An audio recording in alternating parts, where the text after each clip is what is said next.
On the morning of the invasion of Iwo Jima, Japanese soldiers watched the horizon fill with ships. The island was small, volcanic, and close enough to Japan that its loss would open another door toward the home islands. For months, the garrison had dug into the rock. There were caves, buried command posts, concealed artillery, machine gun positions, and tunnels that connected one killing ground to another. The defenders had been told that the Americans would come. They had prepared for exactly that moment. Then the landing craft began to move. From the black sand beach, the American advance initially looked almost confused. Vehicles bogged down, supplies piled up near the water. Men struggled through loose ash under fire from guns they could not see. For a Japanese soldier in a protected bunker, it may have seemed that the plan was working. The bombardment had not destroyed everything. The landing force was exposed. The beach was crowded. But the Japanese defense had a problem that would define the last years of the Pacific War. It could bloody the first wave, it could delay the next one, and it could hide from shells for a time. It could not make the ocean disappear. Beyond the beach were more landing craft, more amphibian tractors, more artillery, more ammunition, more medical teams, more naval guns, more aircraft, and more Marines. The defenders were trapped on an island where every shell they fired was hard to replace, while the enemy could keep drawing strength from a fleet that stretched beyond the horizon. That was the nightmare. Not a mythical band of invincible warriors, not a secret weapon, not even the Marines by themselves. The nightmare was a military system that had spent years learning how to bring an army across open water, place it on a hostile shore, and feed the fight until the shore belonged to it. The title of this story says, Japanese soldiers hated fighting American Marines more than any other unit. It is a great title, but history needs a little more care than that. No known Japanese wartime survey asked every soldier who frightened him most. No document proves a universal ranking in which Marines stood above the Army, the Navy, American airmen, Australian troops, Chinese forces, or anyone else who fought Japan. Many Japanese soldiers never faced Marines at all. Others fought Army divisions on New Guinea, Leyte, Luzon, or Okinawa. Sailors feared submarines. Pilots feared fighters and anti-aircraft guns. Civilians endured a war that no slogan can simplify. Yet there is a real reason this idea persists. On island after island, Japanese defenders learned to recognize the pattern of a marine amphibious operation. First came reconnaissance aircraft and photographic maps, then minesweepers and underwater demolition teams, then naval gunfire, carrier planes, artillery, armored vehicles, engineers, radios, supplies, and infantry moving together. If a bunker held out, it was isolated. If a cave survived, it was bypassed, marked, attacked from another angle, or reduced at close range. If a counterattack came at night, it ran into wire, machine guns, artillery concentrations, and men who had learned from the last island. The Japanese did not simply collapse under this pressure. They fought with extraordinary endurance, and their best commanders changed tactics in response. In fact, the fiercest island battles happened after Japan began adapting. Peleliu and Iwo Jima were not proof that the defenders were helpless. They were proof that the defenders had figured out how dangerous the American system was and had chosen the only answer available to them: make every yard expensive, hide from the bombardment, delay the infantry, turn time into a weapon. So this is not a story about one side being superhuman. It is about why an isolated defender could look at the sea, see the Marine Corps coming toward him, and understand that he was about to fight an enemy designed for the exact kind of war he had been ordered to wage. To understand that fear, begin with a simple fact about the Pacific. Geography was not background scenery. Geography was the battlefield. The Pacific Ocean separated every important position by distances that could swallow a map. A Japanese garrison on a small island did not have a friendly town behind it. It had reefs, jungle, coral, volcanic rock, and water. When American submarines, aircraft, and surface ships controlled the routes around that island, the garrison could not easily receive replacements, fuel, medicine, heavy guns, or orders that matched reality. It could not retreat in any meaningful way. There was nowhere to go. The Marines occupied a distinctive place in that story because the United States had prepared them for amphibious war long before the first Japanese bomb fell on Pearl Harbor. During the years between the World Wars, Marine officers studied the problem of seizing defended islands. They wrote doctrine, held exercises, argued about landing craft, experimented with ship-to-shore movement, and built a culture around the idea that a fleet needed specialized ground forces to take and hold advanced bases. The Marine Corps was not alone in amphibious warfare. Army divisions made major amphibious landings throughout the Pacific, and Navy sailors, Seabees, aviators, medics, and Coast Guard crews were indispensable to every successful assault. But the Marines became the service most closely identified with the first rush onto hostile beaches. Japanese defenders saw the same dark green uniforms, the same landing waves, and the same pattern of assault again and again. That repeated encounter made the Marine Corps a symbol in the enemy mind, even though the system behind it was much larger than one branch of service. Guadalcanal was the first great test. In August of 1942, Marines landed on the island to seize the unfinished airfield that would become Henderson Field. The first landings were comparatively light compared with what came later, but the campaign that followed was not. Guadalcanal became a brutal struggle over a thin strip of ground, a vulnerable airfield, and the sea lanes around it. Japanese troops arrived in piecemeal fashion. American Marines dug in, improvised, endured bombardment, sickness, hunger, mud, and repeated attacks. At the Tenarú River, a Japanese force attacked across ground that Marines had prepared with machine guns, rifles, artillery, and wire. The result was catastrophic for the attackers. A few weeks later, at the ridge south of Henderson Field that became known as Edson's Ridge, Japanese troops again came forward at night. The fight was desperate. Marine raiders, parachute troops, and reinforcing Marines were pushed hard. The position nearly broke in places, but artillery fired close to friendly lines, men shifted from one threatened point to another, and the defense held. The important point is not that the Marines were never afraid. They were. Many were exhausted, outnumbered in the local fight, and fighting in darkness against an enemy whose willingness to attack could seem almost unreal. The important point is that the Japanese learned their preferred method did not automatically shatter an American position. The defenders could absorb a shock, call for fire, bring up reserves, and keep the airfield operating. Every failed night attack cost Japan men it could not easily replace on the island. After Guadalcanal, American amphibious operations became more methodical. The United States learned from mistakes because it had the time, the material, and the institutional capacity to learn. That may sound less dramatic than a charge with a rifle, but it was one of the deadliest advantages in the war. A costly landing produced reports. Reports became changes in training, equipment, planning, reconnaissance, naval gunfire procedures, medical evacuation, and the loading of ships. The next operation was never perfect, but it was rarely identical to the last. Tarawa made that learning process brutally visible. Betio Island in the Tarawa Atoll was tiny. It was flat, heavily fortified, ringed by a reef, and defended by Japanese naval troops who had built concrete and log positions, beach obstacles, wire, and carefully sighted guns.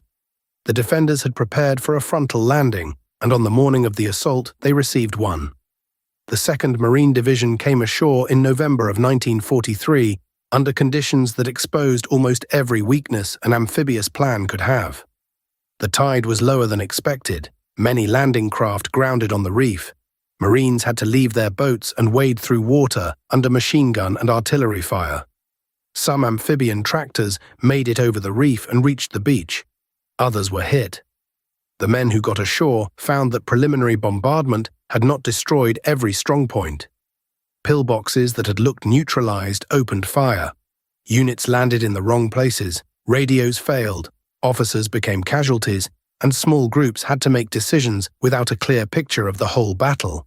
But Tarawa taught a second lesson, and it was the one that mattered to the defenders farther west.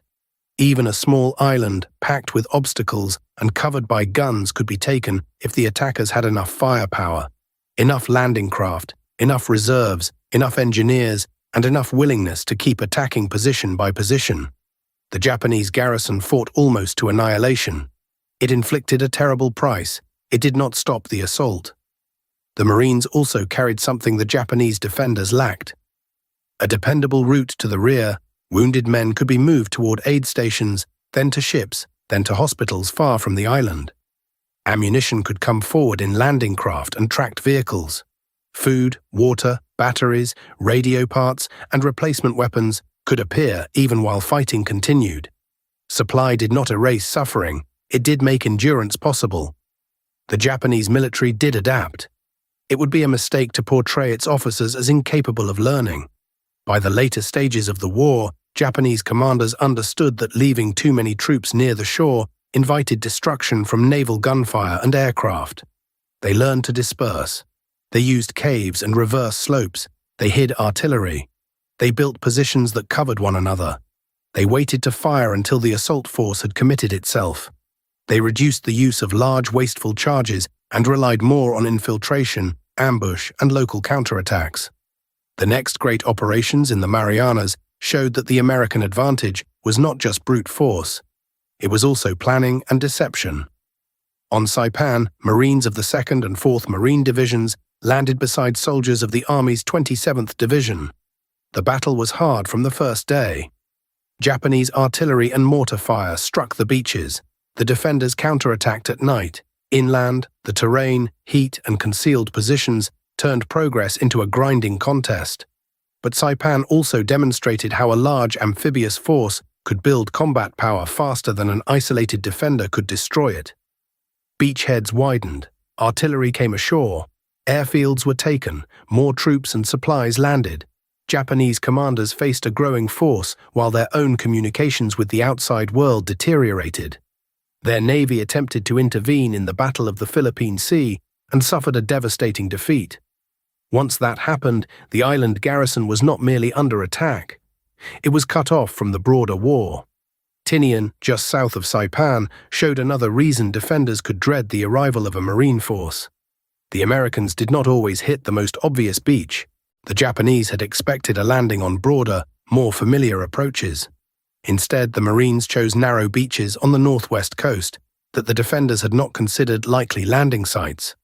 Reconnaissance, underwater surveys, aerial photography, deception, and the use of captured Saipan all helped make the surprise possible.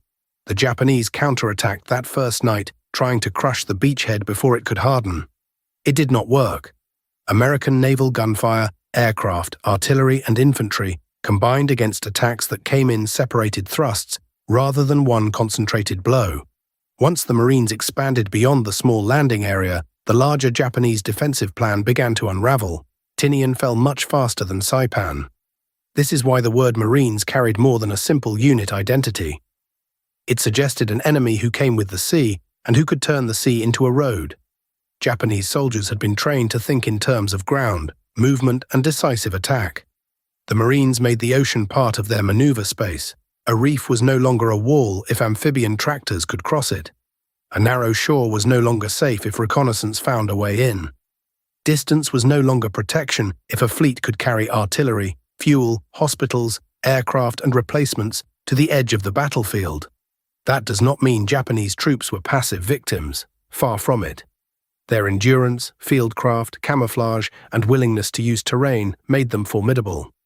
The most important Japanese response was to stop giving the Americans easy targets. Peleliu became the warning. Peleliu was a small island in the Palau Group, seized in September of 1944 as the American advance pushed toward the Philippines. Before the landing, Marine commanders expected a hard but relatively brief fight. That expectation proved disastrously wrong.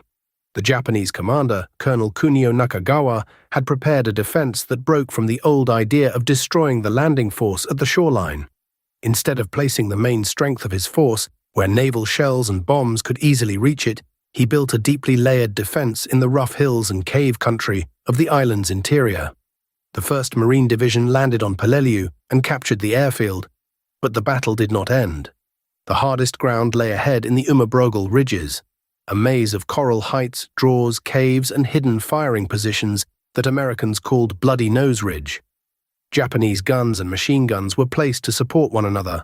A position that looked isolated could be covered from another cave. A cave that seemed silent could open fire after Marines passed it. The defenders used the terrain to make every assault feel local, confusing, and exposed. Peleliu matters because it destroys the easy version of this story. If the Marines were simply unstoppable, then the battle should have been quick. It was not. The 1st Marine Division suffered about 7,000 casualties before it was relieved. Units were worn down by heat, thirst, artillery, mines, rifle fire, machine guns, and the exhausting work of attacking positions that could not be bypassed forever. The 1st Marines were hit so badly that the regiment had to be pulled from the line after only days of intense combat. This was not a fantasy. The cost at Peleliu was real. It showed that Japan's best defensive methods could make victory look less like a sweeping advance and more like a grueling process of demolishing caves, sealing tunnels, and clearing ridges one by one. The Americans eventually took the island. Army troops of the 81st Infantry Division joined the fight and completed much of the later clearing. But no honest history of Peleliu can call it an easy Marine triumph. Japanese commanders were studying too. The old beach defense had repeatedly produced one result. Naval gunfire and air attack hit exposed positions. The surviving defenders fired at landing waves, but once the Americans came ashore in strength, the defenders were often overwhelmed. The Peleliu model offered a different answer. Let the Americans land. Keep the main force alive. Make them come inland. Make every advance costly. Avoid large charges that consumed men in a single night. Preserve strength in caves, tunnels, reverse slopes, and mutually supporting positions. This was the logic that General Tadamichi Kuribayashi carried to Iwo Jima. Kuribayashi had seen enough of the war to understand the imbalance. He knew Iwo Jima could not be saved in the normal sense. The United States possessed overwhelming naval and air power. The island could be bombarded, its resupply could be cut, its garrison could not be evacuated. His task was to make the capture take so long and cost so much that it would influence the larger war. Kuribayashi therefore ordered a defense unlike the image many people have of Japanese island fighting. He did not plan to waste the main force in a dramatic charge at the waterline. He did not want every gun to reveal itself during the preliminary bombardment. He built depth. He used the island's caves, volcanic rock, ridges, and tunnels. He positioned artillery, mortars, anti-tank guns, and machine guns so that they could fire into the same zones from different directions.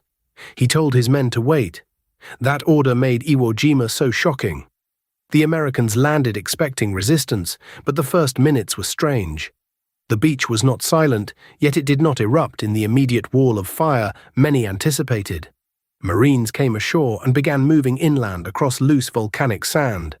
Vehicles struggled, units bunched, beach exits clogged. The Japanese allowed the landing force to gather where it was most vulnerable. Then the guns opened. Artillery and mortars struck the beaches. Machine guns fired from concealed positions. The black sand offered little cover. A man could dig and find that the sides of his hole simply collapsed. Tanks, amphibian tractors, trucks, and supplies became targets. The landing force had come ashore, but it had not yet escaped the beach. The Japanese plan had worked exactly as intended during those first deadly hours. And still, by the end of the first day, thousands upon thousands of Marines were on Iwo Jima. The beachhead held. The 5th Marine Division reached the western side of the island and isolated Mount Suribachi at the southern end. The 4th Marine Division pushed toward the airfields. The Japanese had made the landing appallingly costly, but they had not prevented the Americans from establishing the foothold necessary to bring the rest of the force ashore. That is the moment that captures why defenders came to dread this kind of opponent.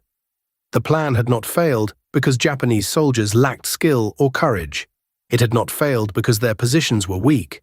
It failed because the American force was structured to absorb damage and keep building combat power. A beach traffic jam that would be fatal to a smaller landing force became a temporary crisis inside a much larger operation. The Navy kept supporting, more landing craft kept coming, engineers opened routes, artillery batteries came ashore, wounded men were evacuated, command posts reconnected. The system bent under fire, but it did not break. The battle became a terrible demonstration of the limits of bombardment. Ships could fire enormous quantities of shells. Aircraft could strike visible targets. Artillery could blanket suspected positions. Yet a bunker buried in rock, a tunnel entrance hidden by rubble, or a gun crew waiting under cover could survive long enough to turn a small patch of ground into a killing zone. Eventually, the attackers had to close the distance. They had to crawl, throw grenades, bring up a flamethrower, push a tank forward, place demolition charges, and search the position afterward. For a Japanese soldier in a bunker, this could feel endless. The first assault might be driven back, a tank might be hit, a demolition team might be stopped. Then mortar rounds began falling, another tank appeared at a different angle, rifle fire pinned the embrasure.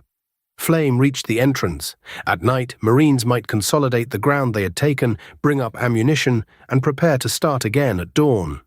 The defender had achieved a tactical success and still found himself trapped inside a shrinking tactical problem. At Iwo Jima, organized fighting continued for more than a month. Thousands of Marines were killed, and many thousands more were wounded. American casualties were so heavy that Iwo Jima became the rare Pacific offensive where total United States casualties exceeded the number of Japanese defenders. The Japanese garrison was nearly destroyed. Those figures should not be used as a scoreboard. They show the savage price paid by young men on both sides for a small island of black sand and rock. But the defense also revealed the limits of Japanese strategy. Iwo Jima fell. Its airfields were used by the United States. Damaged bombers returning from raids on Japan could land there. Fighter operations and rescue missions became possible. The garrison had delayed the enemy and made him pay, but it had not preserved the island or changed control of the sea and air. Every defender who died was an irreplaceable loss to Japan. Every Marine casualty was tragic, but the United States could still send more divisions, ships, planes, and supplies toward the next objective. That imbalance was why Japanese commanders came to see the beach itself differently. Early in the war, a defender might imagine that a sudden counterattack could restore the situation. By 1945, the better Japanese commanders knew that a landing force with naval support was not simply a collection of men standing on a beach. It was the leading edge of a larger machine. The landing force could call backward across the water for nearly everything it needed. The garrison could call outward and hear nothing. Okinawa brought all of those lessons into the final and largest battle of the Pacific. It also provides the clearest reason to be careful with the phrase, more than any other unit. The Americans who landed on Okinawa were not only Marines, they belonged to the 10th Army, a combined force that included Army divisions and Marine divisions, supported by an immense naval and air effort. Japanese defenders faced the whole American war machine at once. They feared Marines, but they also fought Army infantry, sailors, aviators, artillerymen, engineers, and naval gun crews. The opening landings on Okinawa were relatively light because the Japanese commander, General Mitsuru Ushijima, had adopted the later war logic of defense in depth. Rather than trying to destroy the landing force at the waterline, he concentrated much of his strength around the fortified Shuri line in the south. The Americans came ashore in enormous numbers, secured airfields, and moved inland. Only then did they confront the prepared defense that would turn the campaign into a long nightmare of rain, mud, ridges, caves, artillery, and close combat. For the 1st and 6th Marine Divisions, Okinawa included some of the worst fighting of the war.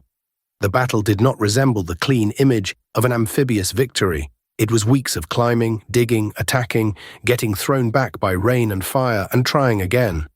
Marines fought in places such as Sugarloaf Hill, where a single terrain feature concealed a complex defensive system and changed hands amid extraordinary casualties. Army divisions endured comparable horrors on other parts of the line. That is the sober answer to the question. Japanese troops did not necessarily hate Marines because Marines were somehow beyond human limits. They hated, feared, and respected the immediate threat in front of them, as soldiers in every war do. What made Marine operations uniquely frightening on the islands was the combination of proximity and inevitability. The Marines were the infantry arriving at the last door. Behind them stood a fleet. Above them flew aircraft. Beside them came tanks, engineers, corpsmen, artillerymen, and ammunition carriers. Ahead of them was ground the Japanese garrison could delay but could not leave. But branding matters in war. The Marines had a reputation before the war, and Pacific operations reinforced it. Their very mission put them in the place where a Japanese island defender was most likely to meet the United States at close range. When landing craft approached, when amphibian tractors climbed over coral, And when the first rifle companies reached the beach, the men in those waves were often Marines. The Japanese defender did not need a formal ranking to form an impression. He saw who kept coming toward the position he had been ordered to hold to the death. There is a human cost hidden inside that image. It is easy, from a distance, to talk about relentless attacks and stubborn defense as if they were pieces moving on a map. In reality, every advance meant frightened young men forcing themselves up from cover. Every bunker held men listening to explosions, wondering whether the next grenade would come through the firing slit. Corpsmen crawled toward wounded Marines under fire. Japanese medics worked with too little medicine. Sailors watched ships burn. Families on both sides waited for letters that would never arrive. When the war ended, the idea of American Marines as the men who came from the sea had already been etched into history. It had been built at Guadalcanal, where Japanese attacks failed to break the airfield perimeter. It had been hardened at Tarawa, where a reef and fortified shore could not stop the landing. It had been tested at Saipan and Tinian, where American planning and mobility outmaneuvered defenders. It had been nearly broken at Peleliu, where Japanese caves forced a terrible new kind of battle. And it had been sealed in black volcanic sand at Iwo Jima, where both sides learned exactly what an island could cost. The Japanese did not need to believe Marines were supernatural to dread them. They only needed to understand the situation. Once the ships appeared, the garrison was cut off. Once the landing force was ashore, it would be reinforced. Once a position revealed itself, it would be attacked from the ground, the sea, or the air. Once the Marines reached the interior, every cave became a countdown rather than a sanctuary. That was why fighting them felt different. The defenders were not merely facing a rifle company, they were facing a moving shoreline of American power, with an ocean full of support behind it. And on the islands of the Pacific, there were very few places left to run.